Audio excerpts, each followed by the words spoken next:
যাকব 4:1 থেকে 3 অবধি, তোমাদের মধ্যে কোথা হইতে যুদ্ধ ও কোথা হইতে বিবাদ উৎপন্ন হয়? তোমাদের অঙ্গ প্রত্যঙ্গ যে সকল সুখ অভিলাষ যুদ্ধ করে, সে সকল হইতে কি নয়? তোমরা অভিলাষ করিতেছ কিন্তু প্রাপ্ত হও না। তোমরা নরহত্যা ও ঈর্ষা করিতেছ কিন্তু পাইতে পারো না। তোমরা বিবাদ ও যুদ্ধ করিয়া থাকো, কিছু প্রাপ্ত হও না, কারণ তোমরা যাচনা করো না। যাচনা করিতেছ তথাপি ফল পাইতেছ না, কারণ মন্দভাবে যাচনা করিতেছ, যেন আপন আপন সুখ অভিলাষে ব্যয় করিতে পারো। হালেলুয়া। এখানে কি বলছে? প্রথমে তো বলছে তোমাদের মধ্যে কোথা হইতে যুদ্ধ, কোথা হইতে বিবাদ উৎপন্ন হয়। এটা আমাদের খ্রিস্টীয় সন্তানদের মধ্যে বলছে।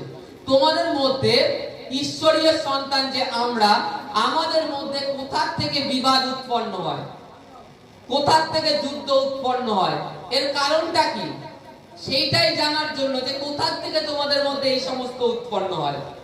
তোমরা তো ঈশ্বরকে জানো, ঈশ্বরকে জানার পরেও তোমাদের মধ্যে এই সমস্ত উৎপন্ন হচ্ছে কেন, কোথা থেকে হচ্ছে? তা বলছে তোমাদের যে অঙ্গ প্রত্যঙ্গ, আমাদের শরীরের যে অঙ্গ প্রত্যঙ্গ কিংবা আমাদের মণ্ডলীর যে অঙ্গ প্রত্যঙ্গ, আমাদের বাইবেলে কোরিন্থীয় অধ্যায় কি বলছে? তোমরা মণ্ডলী খ্রিস্টের অঙ্গ প্রত্যঙ্গ, তাই তো কোরিন্থীয় অধ্যায় লেখা আছে। তা আজকে আপনার মধ্যে যে অভিলাষ কি জাগতিক অভিলাষ, সুখ ভোগ বাস করে, তার থেকেই কিন্তু যুদ্ধ বিবাদ উৎপন্ন হয়। কি অভিলাষ? এক একজনের এক একটা অভিলাষ। যেরকম যদি মহিলাদের ক্ষেত্রে বলা হয়, কেউ সাজগোজের উপরে ডিপেন্ড করে, কেউ সোনা দানার উপরে, কেউ শাড়ির উপরে, এগুলো হচ্ছে অভিলাষ। তোমার একটা আছে, দুটো আছে, তারপরেও যদি এক্সট্রা কিনছো, সেটা কি? অভিলাষ প্লাস হচ্ছে লোক দেখানো যে আমারও আছে। এমন দিন গেছে মানুষের দুটো কি তিনটে শাড়িতে সারা বছর কেটে গেছে। আজকে তোমার কাছে যেটুকুনি আছে তুমি তাতেই সন্তুষ্ট থাকার চেষ্টা করো। তোমার কাছে তুমি একজনকে দেখছো নেই, তোমার কাছে বেশি আছে, তুমি তাকে দাও। কিন্তু তোমরা কি করছো? তাকে একটা হাস্য পাত্র করছো। মা দেখো, ওর না দেখো কিছু নেই, কিন্তু তোমার ভাগের থেকে তুমি তাকে দান করছো না, দিচ্ছ না। তোমার তো রয়েছে 3টে 4টে 5টা, তুমি তাকে একটা দাও না, কি ক্ষতি আছে? তোমার কি হবে? কিন্তু তুমি এখানে জাগতিকে তুমি যদি তাকে দিয়ে থাকো, হয়তো এখানে তুমি কোনো পুরস্কার পাচ্ছ না, কিন্তু স্বর্গরাজ্যে ওটা লেখা হয় যে ওর অংশের থেকে একটা ওর জিনিস অমুককে ধার দিয়ে দিয়েছে, এটা তুলে দেওয়া হয় স্বর্গরাজ্যে। কিন্তু আজকে তোমাদের মধ্যে এই কারণে বিবাদ উৎপন্ন হচ্ছে, তোমাদের থাকাকালীন যার আছে তাকে আরো চাই, আর যার নেই ওর নেই তো নেই, না থাক, ও গরিব থাক, যাতে আমি ওর উপরে কর্তৃত্ব করতে পারি। কিন্তু ঈশ্বর সেটা বলছে না। এই কারণে তোমাদের মধ্যে বিবাদ উৎপন্ন হয়। তোমাদের অঙ্গ প্রত্যঙ্গ সুখ অভিলাষ করে।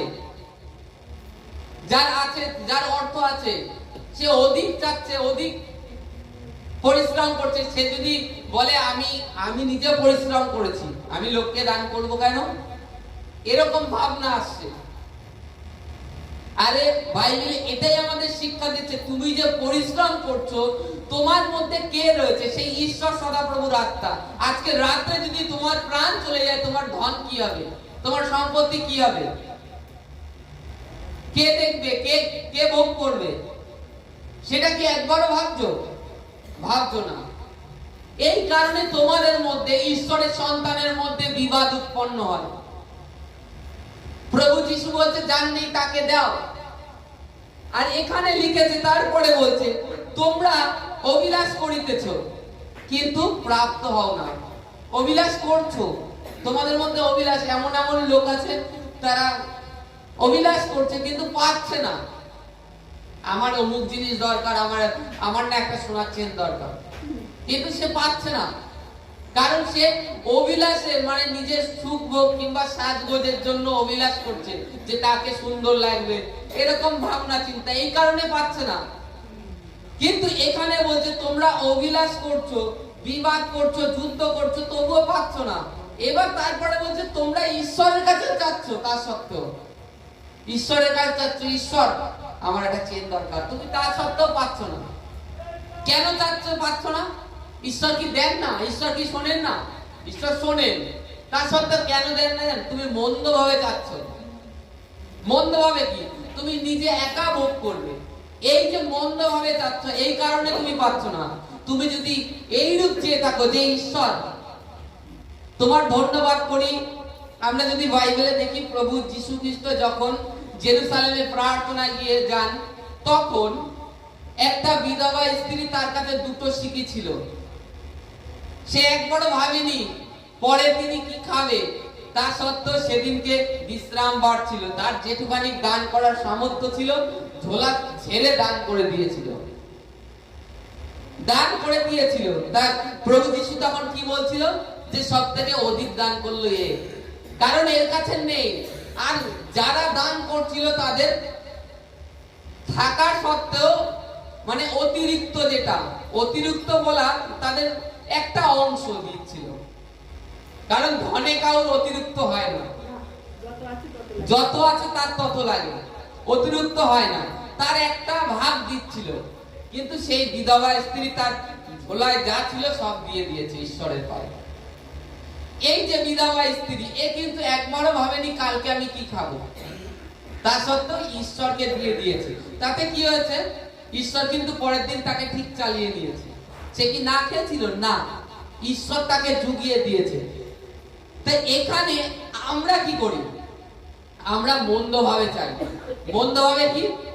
আমাদের অভিলাষে ব্যয় করতে পারি, ঈশ্বরের কাজের জন্য নয়। এই কারণের জন্য আমরা যাচনা করছি, তা সত্ত্বেও পাচ্ছি না। যাচনা করছি, পাচ্ছি না, এই কারণে যে আমরা মন্দ ভাবে নিজেদের সুখ অভিলাষ, নিজেরা সুখে থাকি, ভালো থাকি, নিজেরা ভালো মন্দ খাই। আমি মানে কয়েকদিন যে প্রার্থনা, যে ঈশ্বর তোমার ধন্যবাদ করি এই যে খাদ্য দিয়েছো, হয়তো আমি খেতে পাচ্ছি, এমন অনেক সন্তানরা আছে যে তারা পাচ্ছে না। এক মুহূর্ত আমার বাড়িতে যদি আমার সামনে কেউ ভাত ফেলে, তাতে আমার শরীরে যে এতটা কষ্ট হয় যে এই ভাত কটা কত লোক পাচ্ছে না।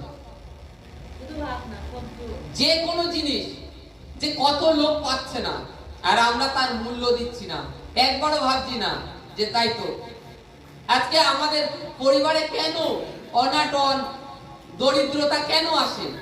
ঈশ্বরের বাক্য ফলো করি না, ঈশ্বরের বাক্যে মন দিই না, ঈশ্বর কি বলতে চাচ্ছে। এই কারণে আমাদের জীবনে সমস্যা, আমাদের জীবনে, আমাদের শরীরে অভিলাষ কাজ করে, অভিলাষের আত্মা, চেতনা আমাদেরকে স্থির থাকতে দেয় না, আমাদের মধ্যে সেই অভিলাষটাকে কাজ করতে হয়। আর এই অভিলাষ কখন কাজ করা বন্ধ করবে? যখন আপনি ঈশ্বরকে সম্পূর্ণ আপনার দেহরূপ মন্দিরটাকে সঁপে দেবেন যিশুর পায়ে, যে প্রভু তুমি আমাকে চালাও, তখনই এই অভিলাষের আত্মা কাজ করা বন্ধ করবে। কারণ ঈশ্বর, বাইবেলে রোমীয় অধ্যায়ে লেখা আছে, ঈশ্বর মানুষকে রিপুর বশে ফেলে দিয়েছে। আর এই রিপুর বয়স থেকে একমাত্র ঈশ্বরই পারে বের করতে, তাদের মুক্তি দিতে। কখন? যখন আপনি ঈশ্বরের কাছে সঁপে দেবেন, তখন আপনার জীবনে এই যে অভিলাষের আত্মা আর কাজ করবে না। আর আপনি তখন, আপনার যখন অভিলাষের আত্মা কাজ করবে না, আপনার তখন যাচনা কি? আমি যদি বেঁচেও থাকি ঈশ্বরের জন্য, ঈশ্বরকে ধন্যবাদ দিই, আপনার সমস্ত ভাবনা চিন্তা ঈশ্বরে আসবে। তখন কি হবে? আপনি যেটা যাচনা করবেন আপনি পেয়ে যাবেন, কারণ আপনি আর মন্দতার জন্য যাচনা করছেন না, নিজের সুখ অভিলাষের জন্য চেষ্টা করছেন না। তখনই আপনার যাচনা সিদ্ধ হবে, আপনি পেয়ে যাবেন। আজকে অনেক সন্তান পীড়িত রয়েছে, তারা কি মনে করে তাদের জীবনটা, যে আমরা যদি মানে অনেকে ভাবে যে আমি সুস্থ হয়ে আবার জগতে লিপ্ত হয়ে যাব, ঈশ্বরকে জেনেছেও, এই কারণে দেখো যে তাদের জীবনে সমস্যার পর সমস্যা থেকেই যাচ্ছে, বেরোচ্ছে না, তারা পুরোপুরি সুস্থ হতে পারছে না। কিন্তু ঈশ্বর এটা চায় না। ঈশ্বর এটা চায় যে চান না যে একটা আত্মা নষ্ট হয়ে যাক। অনেকে আমরা অনেক দিন ধরে এসে যাই, আসার পরেও অনেকের জীবনে কিছু সমস্যা থেকে যায়, সুস্থতা লাভ করি না। কারণ ঈশ্বর ঈশ্বর যেরকম আমাদেরকে হাত দিয়ে নির্মাণ করেছেন, তিনি বাক্য দ্বারা এই পৃথিবী নির্মাণ করেছেন, তিনি 1 সেকেন্ড লাগে আমাদের সুস্থ করতে, তার 1 সেকেন্ডও লাগবে না সুস্থ করতে। তা সত্ত্বেও ঈশ্বর এত টাইম নিচ্ছে কেন?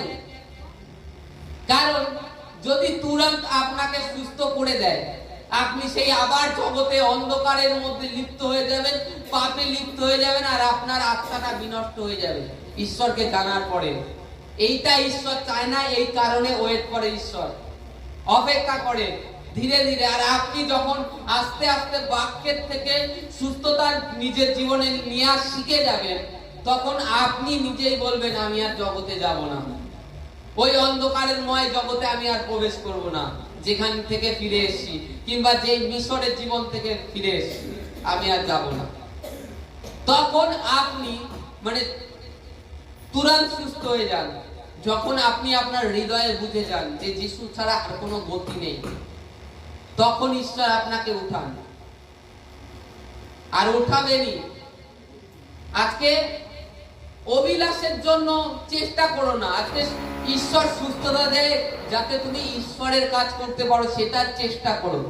তবে দেখবে অদ্ভুত অদ্ভুত কাজ, যা হয় না, যা অসম্ভব, যা মানুষের কাছে অসম্ভব, যা ডাক্তার কবিরাজ বলছে হতেই পারে না, সেই জিনিস আপনার জীবনে হয়ে যাবে। কারণ তুমি মন্দভাবে ঈশ্বরের কাছে চাচ্ছ না। তখনই বলো, আজকে যদি পীড়িত থাকো, যে প্রভু আমাকে দাঁড় করাও, আমি যেন তোমার সুসমাচার করতে পারি। প্রভু কিন্তু অন্তঃকরণ জানেন, তিনি কাউর উপর মুখ দেখেন না, তিনি অন্তঃকরণের মালিক।